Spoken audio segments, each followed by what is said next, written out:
नमस्कार दोस्तों, आप देख रहे हैं क्रिएटिव विजन न्यूज और आपके साथ मैं हूं शबाब। उत्तर प्रदेश की मिल्कीपुर विधानसभा का उपचुनाव देश दुनिया के लिए बड़ा इंपॉर्टेंट चुनाव होने जा रहा है। मानो ऐसा लग रहा है कि जिस तरह अमेरिका में ट्रंप का चुनाव चल रहा था, उसी तरह उत्तर प्रदेश में मिल्कीपुर विधानसभा सीट का उपचुनाव है। जिसको देखो वो यही पूछता है कि भाई साहब, आपके मिल्कीपुर में होने क्या जा रहा है। दुनिया भर की निगाहें मिल्कीपुर के उपचुनाव पर लगी हुई हैं। आपको बताऊं कि एक बेंगलोर में मेरे एक साथी हैं, बहुत अच्छे आईटी सेक्टर में काम करते हैं, लाखों रुपए की तनख्वाह पाते हैं और वो रहने वाले भी अयोध्या या मिल्कीपुर के नहीं हैं, रहने वाले वो लखनऊ के हैं। लेकिन इतनी दिलचस्पी उनकी मिल्कीपुर के उपचुनाव को लेकर के है कि वो दिन में 2 बार तो फोन कर ही लेते हैं, पूछ लेते हैं कि आज क्या हुआ, अब क्या हुआ, किसने क्या कहा। यानी कि मिल्कीपुर विधानसभा का जो उपचुनाव है वो लोगों के लिए बड़ी हसरतों का चुनाव है, इसलिए कि मिल्कीपुर विधानसभा के बाईपोल उत्तर प्रदेश में एक आईना दिखाएंगे। आईना राजनीतिक पार्टियों को दिखाएंगे कि आपने अपने लोगों के साथ क्या कुछ वादे किए और उनका क्या नतीजा है। और मिल्कीपुर विधानसभा उपचुनाव का नतीजा 2027 की राह दिखाएगा। जिस नेता ने, जिस पार्टी ने मिल्कीपुर में नब्ज को पकड़ लिया, वो 27 के शिखर तक पहुंचेगा। उस चुनाव में उसके लिए जीत की राहें आसान हो जाएंगी। मिल्कीपुर विधानसभा में भारतीय जनता पार्टी की तरफ से पासवान साहब ने अपना नामांकन कर दिया। कल समाजवादी पार्टी के अजीत प्रसाद भी नामांकन कर चुके हैं। यानी कि 2 बड़े कद्दावर नेताओं ने अपना अपना नामांकन कर दिया है। अब 5 तारीख को वहां पर पोलिंग होगी। दोस्तों, आज हम जो खबर आपको बताने जा रहे हैं वो ये बात सुनकर आपके भी पांव तले जमीन खिसक जाएगी कि किस तरह भारतीय जनता पार्टी के लिए यह उपचुनाव बहुत मुश्किलों भरा होने जा रहा है। कैसे भारतीय जनता पार्टी ने पासवान उम्मीदवार को चुनावी मैदान में उतारकर अपनी हार की तरफ कदम बढ़ा लिया है और कैसे पासवान अपने चुनाव में प्रचार करेंगे, उनके लिए किस तरीके की चुनौतियां आ रही हैं भाजपा में ही, ये आज की चर्चा में हम आपको बताएंगे। इसके अलावा अखिलेश यादव ने भी आज प्रेस कॉन्फ्रेंस की है और मिल्कीपुर चुनाव को लेकर के बहुत सारी बातें की हैं, उन पर भी हम लोग आज डिटेल में बात करेंगे। पहले मिल्कीपुर विधानसभा सीट पर जो पासवान साहब का नाम भाजपा ने आगे किया, उनके सामने क्या चुनौतियां हैं ये आपको बताते हैं। असल में पासवान साहब दिल्ली खेमे के बताए जाते हैं। कहा जाता है कि उनका कारोबार गुजरात तक है और उनके टिकट में मोहर लगाने में गुजरात का बड़ा इंपॉर्टेंट रोल है। उनका टिकट उत्तर प्रदेश से नहीं हुआ है, उनका टिकट दिल्ली से हुआ है, गुजरात लॉबी ने कराया है और इसीलिए पासवान साहब के सामने उत्तर प्रदेश के मिल्कीपुर में चुनौतियां बहुत हैं। चुनौती नंबर 1, वो मिल्कीपुर के लोकल नहीं है, वो मिल्कीपुर से सटी रुदौली एक विधानसभा अलग है, वो वहां के रहने वाले हैं। वहां पर उनके लिए बाहरी वर्सेस लोकल की लड़ाई होने लगी है और पासवान साहब भी इस बात को बखूबी समझते हैं। उनका मिल्कीपुर से बहुत ज्यादा कोई बड़ा जुड़ाव नहीं है। यही बात अवधेश प्रसाद पासी और अजीत प्रसाद के लिए थोड़ी आसान हो जाती है, थोड़ी सुलभ हो जाती है कि वो पब्लिक के बीच में यही बता रहे हैं कि ये बाहर से पैराशूट कैंडिडेट आए हैं और ये आपके बीच के नहीं है, या आपके दुख दर्द में शामिल नहीं होंगे, हम आपके दुख दर्द में शामिल होते हैं। दूसरी बड़ी चुनौती पासवान साहब के लिए, दूसरी जो बड़ी चुनौती है वो खुद भाजपा के भीतर ही है, क्योंकि बाबा गोरखनाथ का टिकट नहीं हो पाया और बाबा गोरखनाथ के टिकट न होने पर अब जो उनकी लॉबी है वो पासवान साहब को दिली तौर पर सपोर्ट नहीं कर रही है। जी हां दोस्तों, यह अंदर खाने से खबरें निकल कर आ रही हैं कि बाबा गोरखनाथ के जो इर्द गिर्द के लोग हैं वो इस बात से बड़े निराश हैं, क्योंकि बाबा गोरखनाथ 17 का चुनाव जीते थे, 22 का चुनाव वो भले हारे लेकिन वो लोकल थे और अजीत प्रसाद बाबा गोरखनाथ के सामने ही कॉम्पिटिटर के तौर पर थे, क्योंकि बाबा गोरखनाथ भी लोकल थे और वो लोगों के बीच में थे। लेकिन जैसे ही बाबा गोरखनाथ का टिकट नहीं हुआ, उनकी जगह पर पासवान का टिकट हुआ, उसके बाद समाजवादी पार्टी की तो बाछें खिल गई।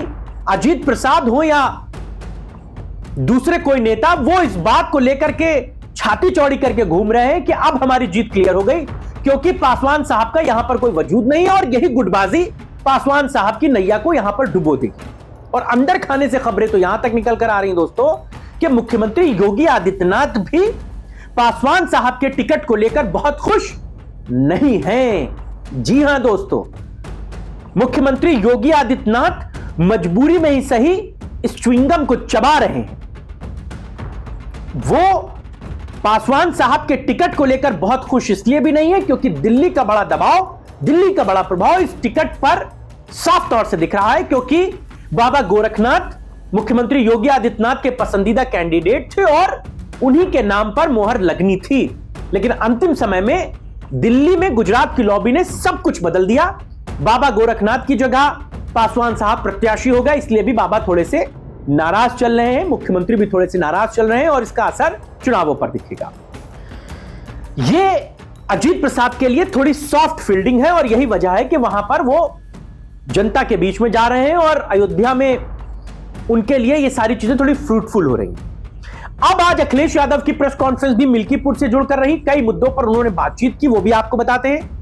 अखिलेश यादव ने आज सबसे पहले भाजपा को यह नसीहत दे डाली कि भाई साहब ईमानदारी से, पारदर्शी तरीके से चुनाव करा कर दिखाइए, क्योंकि 7 सीटें जो आपने जीती हैं, जनता को पता है आपने कैसे यह चुनाव जीता, और अगर आप ईमानदारी की मिसाल पेश करना चाहते हैं तो आप ईमानदारी से, पारदर्शी तरीके से चुनाव कराइए।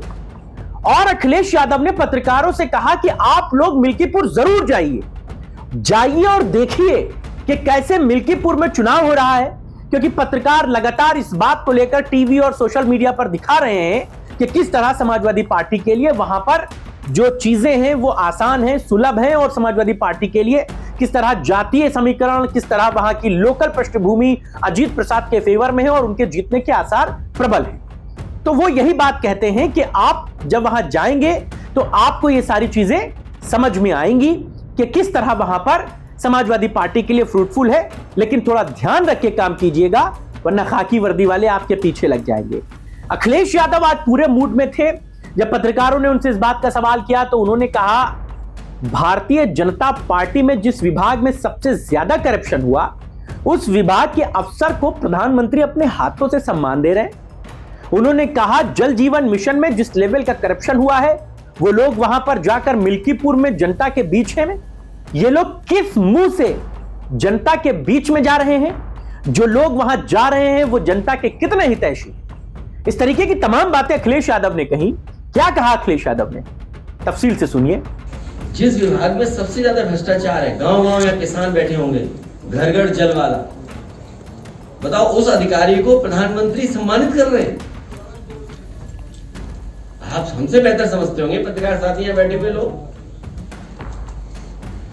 मंत्री नहीं बन पाया एक, जिस व्यक्ति को मंत्री बनना था नहीं मंत्री बना पाया, दूसरे को मंत्री बनाया गया। और जिस अधिकारी पे सबसे ज्यादा सवाल उठते हैं, उंगली उठते हैं, उसे बताओ प्रधानमंत्री का अवार्ड मिल रहा है। अखिलेश यादव ने आज भारतीय जनता पार्टी के पूरे मजे लिए। उन्होंने कहा कि असल में भाजपा को भी पीडीए की ही लाइन पर आना पड़ रहा है। असल में एक पत्रकार ने जब अखिलेश यादव से यह कहा कि आपने पासी कैंडिडेट दिया, तो भाजपा ने भी ढूंढ कर पासी प्रत्याशी उतार दिया, पासवान उनको ले आए। तो उन्होंने कहा कि समाजवादी पार्टी और पीडीए को भगवान श्री राम का आशीर्वाद मिला हुआ है और पीडीए की जो लाइन सपा ने तय की है, उसी रास्ते पर भाजपा को चलना पड़ेगा और उसी रास्ते पर चलकर ही उसको सफलता मिलेगी। इसके बाद अखिलेश यादव ने प्रयागराज डेवलपमेंट अथॉरिटी पर भी आज बड़े मजाकिया लहजे में कमेंट किया। उन्होंने कहा कि अफसरों ने जब प्रयागराज डेवलपमेंट अथॉरिटी के कुंभ में बैनर लगाए तो पीडीए लिखा, अब अफसरों को पीडीए अखिलेश यादव का लगने लगा, लिहाजा रातों रात उन्हें हटाया गया, क्योंकि बाबा तक खबर कुछ और पहुंच गई थी। उन्होंने कहा, प्रभु श्री राम हमारे साथ हैं, इसीलिए तो कुंभ में भी पीडीए का प्रमोशन हो रहा है। क्या कहा अखिलेश ने, सुनिए जरा आप भी। ऐतिहासिक जीत होने जा रही है। बस हमारा आज का निवेदन है, हमारे समीकरण की आप चर्चा करते हो कई बार, हमें चैनल पे डर लगने लगता है। हमारे ही रास्ते पर भारतीय जनता पार्टी चलेगी, उसमें दूसरा कोई रास्ता नहीं है। जब भी उन्हें विकास के रास्ते पे चलना पड़ेगा तो हमारे ही रास्ते पर, ये पीडीए के रास्ते पर है। और देखिए पीडीए का कमाल क्या हुआ, कुंभ के मेले में हर खंबे पे पीडीए पीडीए लिख गया। आप पता करिए, आप जानते होंगे, हर खंबे पे पीडीए लिखा हुआ था। तो बताओ प्रभु श्री राम ने करा, ये नहीं किया। बाद में जब सरकार को पता लगा तो हटवाने में लग गए, क्योंकि पीडीए का मतलब जो बीजेपी के अधिकारी को पता ही नहीं था, प्रयागराज डेवलपमेंट अथॉरिटी। सोचिए हमारा कितना प्रचार किया कुंभ में, अब सुना है कि सब हटवा दिए गए सरकार ने। सोचिए ऐसी सरकार है। असल में अखिलेश यादव आज अयोध्या से आए हुए तमाम किसानों से बातचीत कर रहे थे। उनके साथ वहां पर जो डेवलपमेंट अथॉरिटी है वो उनकी जमीनों का अधिग्रहण कर रही है, इसको लेकर के पवन पांडे उनके साथ पहुंचे थे। अखिलेश यादव ने कहा कि उनकी पार्टी को सबका समर्थन हासिल हो रहा है। तो साफ तौर से इस बात को समझा जाना चाहिए कि एक तरफ प्रत्याशियों का माहौल बना हुआ है, प्रत्याशी खुद अपने अपने प्रचार में जुटे हुए हैं। नामांकन के बाद कोई मौका नहीं छोड़ा जा रहा है, बहुत कम समय बचा हुआ है प्रचार का भी, लिहाजा अब सभी राजनीतिक पार्टियों की तरफ से बड़ी बड़ी जनसभाएं लगेंगी। समाजवादी पार्टी की तरफ से भी 10 लोगों की जो बड़े नाम हैं उनको लेकर के लिस्ट ऑलमोस्ट फाइनल हो गई है।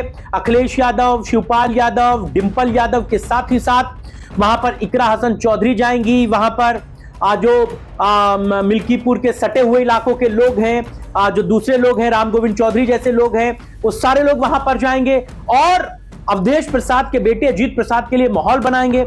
हालांकि अजीत प्रसाद के पिता अवधेश प्रसाद उस जगह से खुद अपने आप में बहुत सफिशिएंट हैं, बहुत कह सकते हैं कि काफी हैं भाजपा से टक्कर लेने के लिए।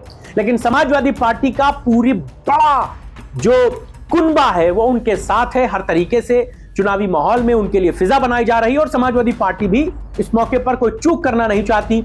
लिहाजा अखिलेश यादव खुद चाहते हैं कि मीडिया वहां जाए। असल में इसके पीछे भी एक बहुत तिकड़म है कि क्यों अखिलेश यादव मिल्कीपुर में कवरेज करवाना चाहते हैं, क्यों वो बार बार पत्रकारों से कहते हैं कि आप लोग जाइए, आप लोग देखिए वहां पर। असल में सीसामऊ और मिल्कीपुर बहुत चीजों को जोड़ता है। सीसामऊ में क्या हुआ, जब पोलिंग होना शुरू हुई तो बहुत सारी हैपनिंग होने लगी वहां पर, क्योंकि मुख्यमंत्री योगी आदित्यनाथ जब वहां पर गए थे तो उन्होंने कहा था कि सीसामऊ को रामपुर बना देंगे। रामपुर में बाईपोल्स में क्या हुआ था ये आपसे छुपा नहीं है। तो इस बात को लेकर के जब मीडिया सीसामऊ पहुंच गई तो हर मूवमेंट पर मीडिया की नजर हो गई। गोदी मीडिया तो नहीं दिखाएगा क्योंकि वहां तो रिकॉर्ड होके चलता है, लेकिन जो सोशल मीडिया है, जो क्रिएटिव विजन न्यूज जैसे लोग हैं, वो वहां पर जो होता है वो दिखाते हैं। तो इस वजह से हर जगह कैमरे चल रहे थे, हर जगह मूवमेंट पर सोशल मीडिया वीडियो बना रहा था, लाइव हो रहा था। तो नतीजा यह हुआ कि वहां पर गड़बड़ियां नहीं हो पाई। अखिलेश यादव ने यही बात सीसामऊ से उठाई है और उसे वो मिल्कीपुर में एग्जीक्यूट करना चाहते हैं कि जितने ज्यादा मीडिया के लोग मिल्कीपुर पहुंचेंगे उतने ज्यादा कैमरे चलेंगे, उतने ज्यादा वीडियो बनेंगे। लिहाजा वहां पर बेईमानी नहीं हो सकती, वहां पर गड़बड़ झाला नहीं हो सकता। तो भाजपा जो वहां तिकड़म लगा रही है वो अपने तिकड़मों में फेल हो जाएगी। अखिलेश यादव इन सारी चीजों को बहुत बारीक तरीके से आगे ले जा रहे हैं और इसीलिए मिल्कीपुर का चुनाव समाजवादी पार्टी बहुत फूक फूक कर कदम रख रही है। नामांकन हो चुके हैं प्रत्याशियों के, अब दौर शुरू होगा चुनावी जनसभाओं का। मुख्यमंत्री योगी आदित्यनाथ पहुंचेंगे तो अखिलेश यादव समेत तमाम जो समाजवादी पार्टी के बड़े नेता हैं वो वहां पर अजीत प्रसाद के लिए प्रचार करेंगे। माहौल किसके लिए कितना फेवरेबल है, थोड़ा सा इंतजार कीजिए। 5 तारीख को मतदान है, 8 तारीख को काउंटिंग है, राजनीतिक लड़ाई चरम पर है और जो जीतेगा वही 27 में मुकद्दर का सिकंदर होगा। आज की चर्चा में बस इतना ही। नमस्कार।